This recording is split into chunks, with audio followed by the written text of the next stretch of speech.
So if you've ever seen 21 Jump Street, then you know how funny it looks to have an adult play a high schooler and everyone just go along with it. To think that you can do that in real life, though, is a whole nother issue that no reasonable person is going to help you with. Like, outside of a movie setting, having an adult pretend to be a high schooler without anyone knowing is creepy and, if I'm not mistaken, illegal. Now, I looked it up, and technically it's not illegal for anyone to impersonate a high schooler so long as you're not getting benefits from it, and the example they use is like getting financial aid, which is more of a college thing. But in the case I have for you today, money was never the issue. So yesterday, in the great state of Ohio, a 24-year-old man was arrested after the family he was staying with was tipped off by someone about his real age, which we'll get into soon. But it says that 24-year-old Anthony Labrador was arrested after posing as a 16-year-old high school student for more than a year. And this is the video they released of him being pulled over, and I don't know if kids in Ohio just naturally look older, but this dude does not look 16 years old. Like, I get that teenagers getting tattoos more and more often, but show me another 16-year-old with the whole forearm blasted with the Virgin Mary. No high schooler has the sense to get something like that. It would have been the fucking Virgin Mary throwing up blood with her fingers. But this isn't just a case of someone pretending to be a high schooler. There are layers to this onion that we are about to pull back Shrek style. But it says that back in November of 2023, Anthony contacted Perrysburg schools and said that he was a homeless immigrant from Venezuela who was a victim of human trafficking. When he met with the schools to begin the enrollment process, he was able to provide them with a birth certificate that said he was born in 2007, making him 16 years old at the time. Now, someone might want to educate those people hiring teachers over there at Perrysburg, because when the fuck have you ever seen a human trafficking victim have their birth certificate? Why would the trafficker let them keep the one piece of information that tells everyone who they are? He's like, I also have my social security number, proof of insurance, tax return form, whatever you guys need, whatever an American high school student has,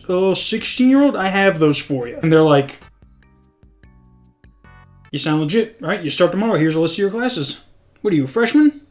Nice sick tattoo. You got a sick friend. We got you're the coolest looking freshman in the school. But after getting enrolled, finding a place to stay was the next challenge. And just like Michael Orr in The Blind Side, a couple by the name of Kathy and Brad Melford took Anthony in, which wasn't anything new for them. It says they housed exchange students before and had adoptive children. Had or have?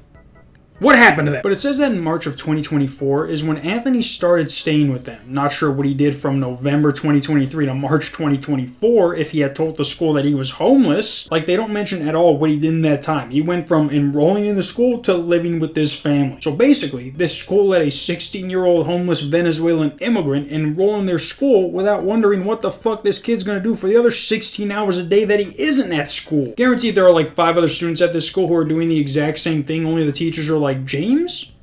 No, yeah, he's an immigrant from Africa. Meanwhile, this is what James looks like. But I'm assuming after getting comfortable being like, yeah, it's been a year, I'm not even a senior yet, let's see if I can get these losers to pay for my college. It slipped out that he wasn't actually 16, and or he had done something that had gotten the attention of someone he didn't want the attention of. Because it says, last week on May 14th, the Melfords, the family who took him in, got a call from a woman named Evelyn Camacho who had told the family that Anthony was actually 24, he was the father of her child, provided his actual license and social security number, and gave them pictures of him holding their baby. Deadbeat Dad of the Year award goes to this guy hands down. He's like, not only do I not want my child, but I'm gonna make it seem like I'm too young to even have a child of my own. This dude would rather live out his life as a high schooler than be with his wife and kid. How many of you would voluntarily go back and retake high school if you haven't already graduated? You're probably like, damn, I don't even want to fucking go to class tomorrow, let alone redo all 4 years again. Show me another dad that is this creative in how he abandoned his family, and I'll give you another Adam Sandler movie. But the more and more I read about what's going on, the more and more I'm starting to realize that maybe this guy just wanted to have a full high school experience. I mean, there are articles coming out that's saying he was on the school soccer team, even competing in swimming events. It says, Perrysburg schools confirmed on Tuesday that Anthony Labrador was on the Perrysburg High School swim team and the junior varsity soccer team. He competed in the 50 and 100-yard freestyle events of the Ohio High School Athletic Association Fremont B section sectional back in February. A stat sheet from the event listed him as Tony Labrador and a junior. He then recorded this time in the 50-yard freestyle, finishing 11th, one place ahead of his fellow swimmer. He also finished 11th place in the 100-yard freestyle with this time. So basically, this dude was trying to become the Venezuelan Michael Phelps. And I was actually able to find his swim stats on this website called SwimCloud, and he competed in 3 events, the most recent one being in February of this year. And after reading this, I'm sure at one of the swim meets, one of the parents was like,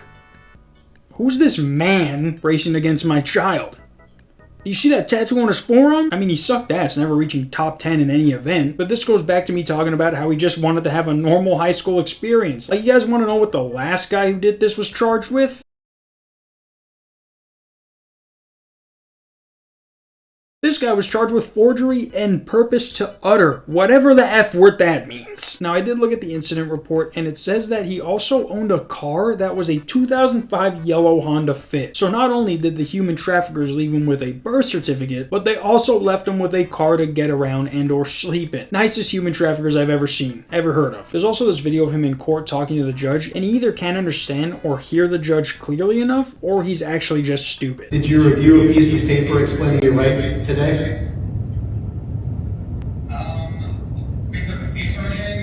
Yeah, did you review that? Did I review it?